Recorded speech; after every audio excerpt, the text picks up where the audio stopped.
प्यारे विद्यार्थियों, 7वीं कक्षा में बाल महाभारत कथा के अनुरूप अपन ने पढ़ रहे थे। इसमें 21 पाठ अपने पढ़ चुके हैं। आज पाठ संख्या 22वां है, वो अपन पढ़ेंगे। इस पाठ में अर्जुन ने जो प्रतिज्ञा की थी, वो प्रतिज्ञा पूर्ण होती है या नहीं, उसके बारे में पढ़ेंगे।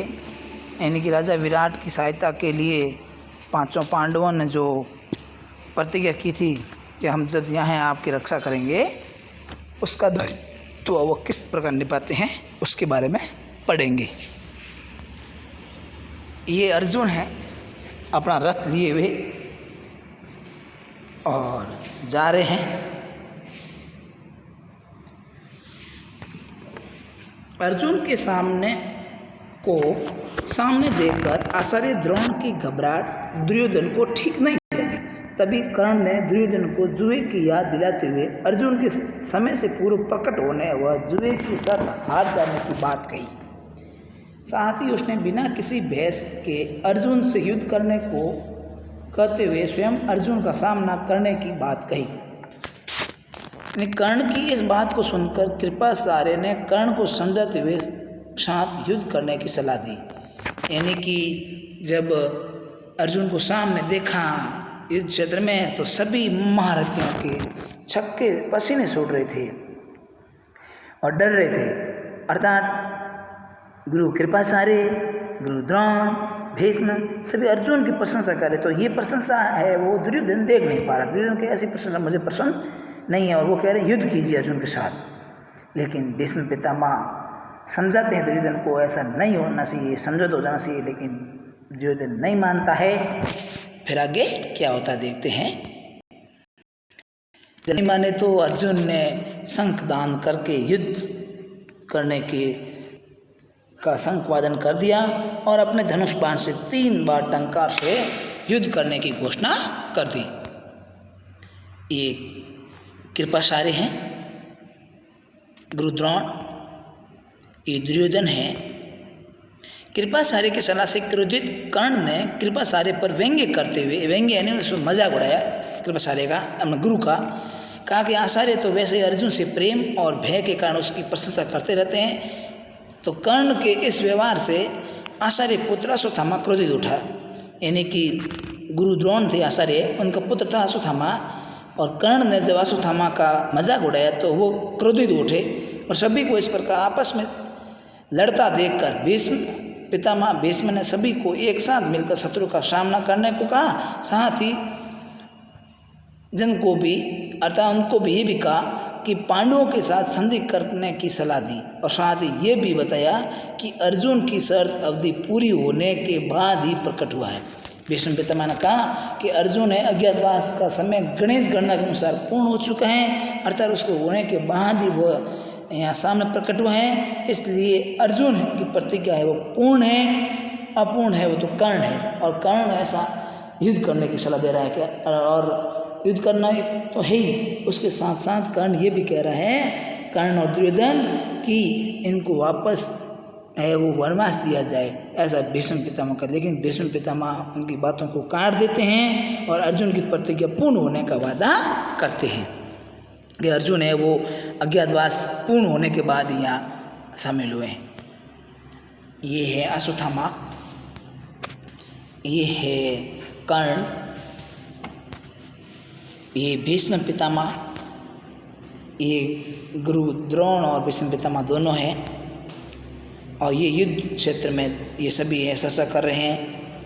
और अर्जुन ने दुर्योधन का पीछा किया, उसे घायल कर दिया है। उस समय की बात हो, वापस ये तीनों गुरु दिख रहे हैं आपको, कुल गुरु कृपाचार्य, गुरु द्रोण और पिता भीष्म। करने की बात तो दूर, पांडवों को एक गांव देने से मना कर दिया।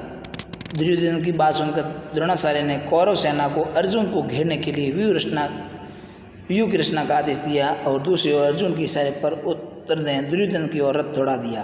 दुर्योधन का पीछा करते हुए अर्जुन को रोकने के लिए बारी बारी से कृपाचार्य, कर्ण, द्रोणाचार्य और अश्वत्थामा ने प्रयास किया, किंतु इनमें से कोई भी अर्जुन के सामने नहीं रुका, अर्थात नहीं रोक पाया और उन्हें पराजित होकर लौटना पड़ा। यानी कि भीष्म पितामह ने कहा था दुर्योधन को, दुर्योधन पांडवों से संधि कर लो और संधि करके उसे अपना आधा राज्य लौटा दो, लेकिन दुर्योधन ने वो कह रहा है मैं तो एक गांव भी देने से मना कर दिया, उन्होंने सब स्पष्ट मना कर दिया कि मैं उनको कुछ भी नहीं दूंगा, संधि भी नहीं करूँगा।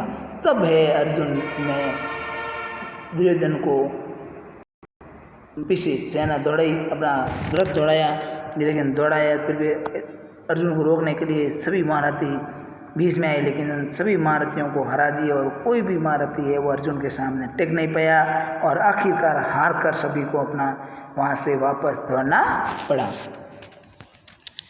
ये अर्जुन है, देखिए अर्जुन का चित्र आप। इन सभी ने भीषण युद्ध करते हुए भी अर्जुन ने दुर्योधन का पीछा करना नहीं छोड़ा और अंततः निकट पहुंचकर उस पर भीषण हमला करके घायल कर दिया और मैदान छोड़कर भाग गया। भीष्म ने पराजित दुर्योधन को वापस हस्तिनापुर लौट चलने की सलाह दी।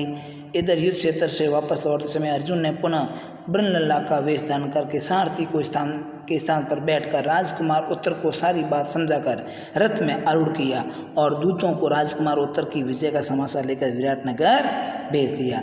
यानी कि अर्जुन ने सभी को हराकर वापस उस राजा विराट का पुत्र था ना उत्तर, उसको समझाया कि आपको ये बताना नहीं है कि मैंने ही जीत की है, मैंने ही सब सेना को हराया है, ऐसा करना कहना है। लेकिन ऐसा सब समझा कर भी अर्जुन वापस है वो ब्रह्मलल्ला का रूप कर सारथी के रूप में राजकुमार उत्तर को वापस अपने विराट नगर लेकर आ गए।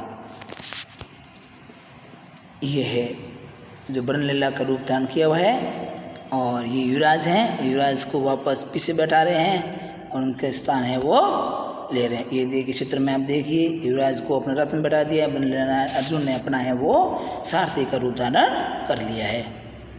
कठिन शब्दार्थ: शंका यानी संदेह, दम भरना यानी साहस दिखाना, चुटकी लेना यानी मजाक उड़ाना, डींगे मारना यानी बड़ा चढ़ाकर बातें करना, वाद विवाद यानी बहस, गणना यानी गिनती, वंदना यानी नमस्कार, रण कौशल यानी युद्ध क्षेत्र, गत यानी हालत, भीषण यानी भयंकर, विजय यानी जीत। प्रश्न है, अर्जुन और पांचों भाइयों ने विराट राजा की सहायता क्यों की? तो पांडव समझ गए थे कि किसक के वध का समाचार दुर्योधन को उसके गुप्तचरों ने उसको दे दिया है, इसलिए उनको प्रत्यक्ष पहचान कर वापस वनवास भेजने के उद्देश्य से ये आक्रमण किया गया। अर्जुन आदि पांचों भाइयों ने इसे अपने कारण आई मुसीबत मानकर राजा विराट की सहायता की।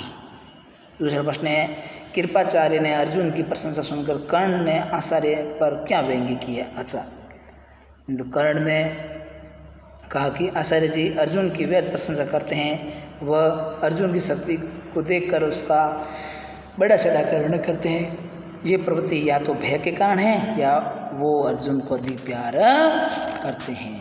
धन्यवाद विद्यार्थियों।